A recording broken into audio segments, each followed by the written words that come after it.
Signs that fear is controlling you. Have you ever wondered why you feel tense all the time, even when nothing particularly serious has just happened? There are days when no disaster strikes, no bad news arrives, yet your heart still feels heavy, unsettled, as if something is about to go wrong. You finish one task, but your mind is already worrying about the next. You make it through the day, but instead of feeling relieved, there's a dull ache inside. What if I mess up? What if tomorrow is worse? What if I don't have the strength anymore? Fear doesn't crash in like a storm. It seeps in quietly, but deeply enough to shape how you think, how you choose, and how you live. Being an adult in America today often feels like running on a treadmill with no stop button. You have to keep moving, whether you're tired or not. Work demands that you're always available, always productive, always okay. Financial pressure never really sleeps. Rent, loans, insurance, medical bills, tuition, and dozens of smaller expenses pile up into a heavy burden. Family, if you have one, is both a place of love and a responsibility that makes you feel you're not allowed to fall apart. Society sends you very clear messages. You have to succeed. You have to be independent. You have to be in control of your life. And if you can't do that, it somehow feels like the fault is yours.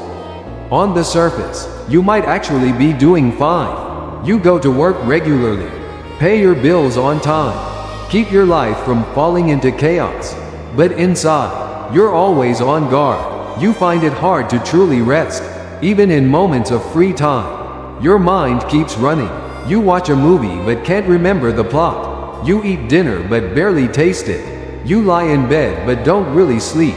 Fear doesn't speak loudly, but it sets the rhythm of your life. It makes it hard to trust, hard to relax, hard to hope, and maybe the most exhausting part is the feeling that you're not allowed to be weak, that if you slow down, if you admit you're afraid, you'll fall behind. Many people live this way without ever naming what's happening. They tell themselves they're just being responsible, prepared, realistic, but underneath, fear may be sitting in the driver's seat. When fear is in control, you start making choices not based on what is right or healthy, but on what feels least risky. You stay in a job that drains you because you're afraid of change. You remain silent in relationships that hurt you because you're afraid of loss. You don't dare to dream, to try, or to believe that life could be lighter. Slowly, you get used to living smaller, without even realizing it. If you're listening to these words and you see yourself somewhere in them, I want you to know this: you are not strange, and you are not broken. So many adults are living like this. They just don't talk about it. They keep going to work, keep smiling, keep fulfilling their roles, while inside there's a nameless anxiety. And maybe you've asked yourself, in very private moments, how long can I live like this? Is this really all life has to offer? It's precisely in that place, when people are exhausted and shaped by fear, that the words of Jesus sound very different from what we might expect. Not like a long sermon, not like a complicated moral rule, but like a short sentence, close enough to touch someone who is trembling.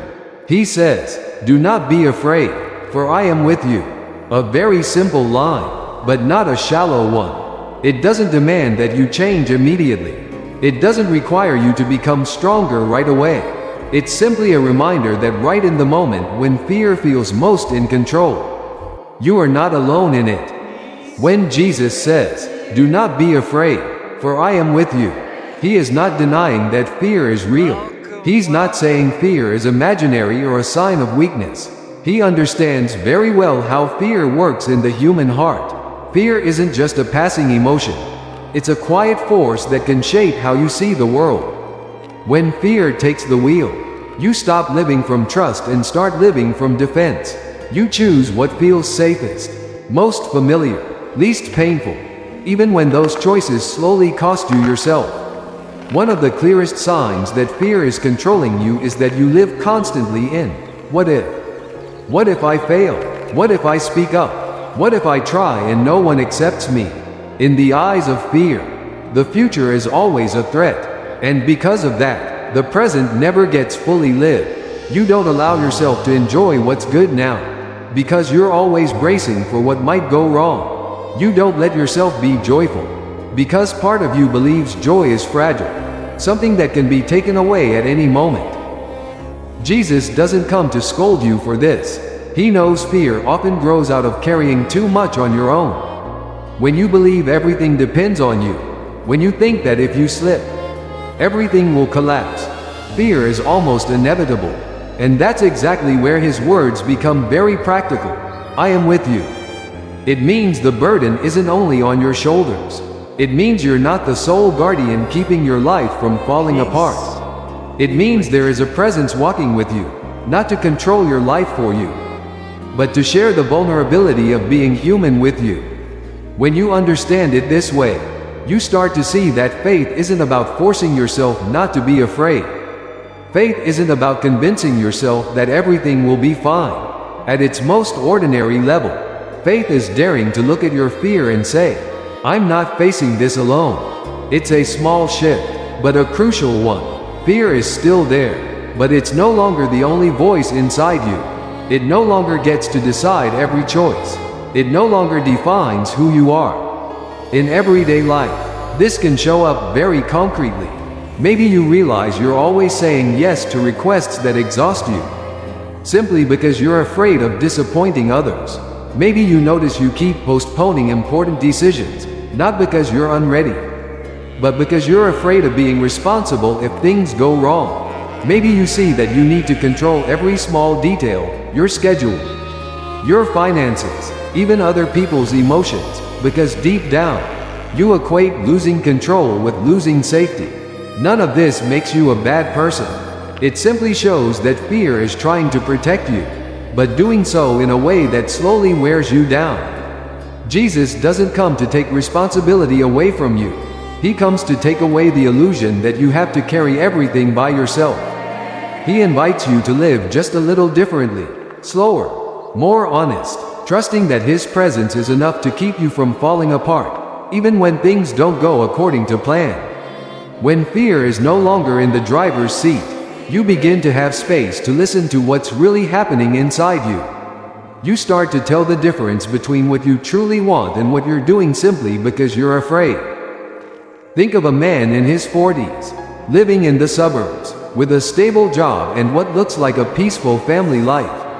Every day he wakes up early, drives to work, gets through the day, comes home, eats dinner with his family, and prepares to do it all again. From the outside, his life looks right, but inside, he's constantly tense. He's afraid of losing his job, even though there's no clear sign of it.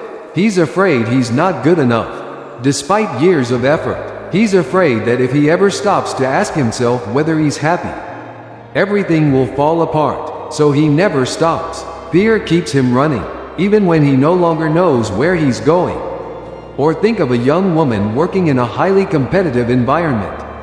She's capable, well-regarded, but always feels like she's not enough. Every success brings only a brief sense of relief before a new fear shows up. Fear that she won't be able to do it again. Fear that others are better. Fear of being left behind. Fear keeps her from resting, from slowing down, from admitting that she's tired. She believes that if she relaxes, she'll fail, and so she lives in a cycle of exhaustion without really understanding why nothing ever feels sufficient.